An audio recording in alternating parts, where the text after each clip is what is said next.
My name is Erin Carlsen. I am at PO Box 492 here in Astoria. So I am the Associate Director of Lifeboat Services.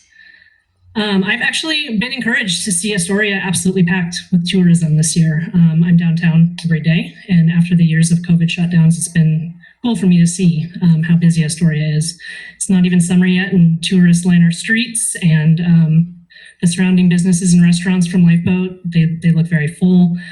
As we all know, there's absolutely nowhere to park.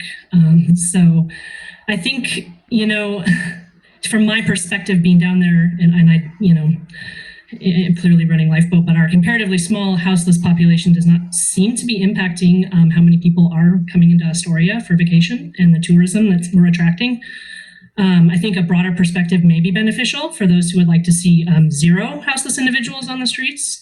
I don't believe there is a city in the US that exists like this. So Chief Kelly did state that this ordinance is intended to address behaviors and not to target groups. I am, yes, mostly associated with Lifeboat. I also run a small business, a dance business. I teach dance classes at the Astoria Arts and Movement Center, and I have for the past 5 years. My classes start at 7, so I have dancers arriving between 6:30 and 7 right across the street from Lifeboat Services Shelter and right in the middle of our shelter check-in. Anywhere between 20 and 50 women arrive during that time for class. So this is just another perspective from the ones that were shared previous. People are parking all around that block. Not once in 5 years have I received a complaint from a dancer about the presence of houseless individuals. No one has ever been harassed, heckled, attacked, or even spoken to in a negative way. I can tell you that I have been sexually harassed, heckled, and threatened by housed, drunk men outside of bars downtown on numerous occasions. I'm just curious what the actual threat is versus the perceived threat.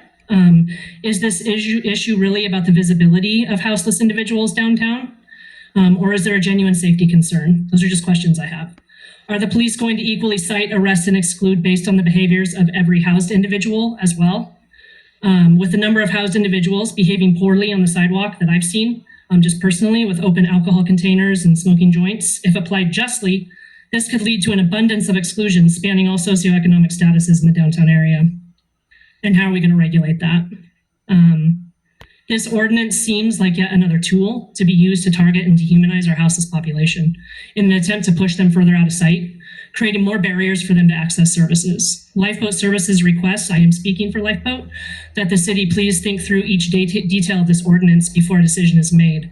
Can this ordinance be withheld in a just and non-discriminatory manner, sustainably?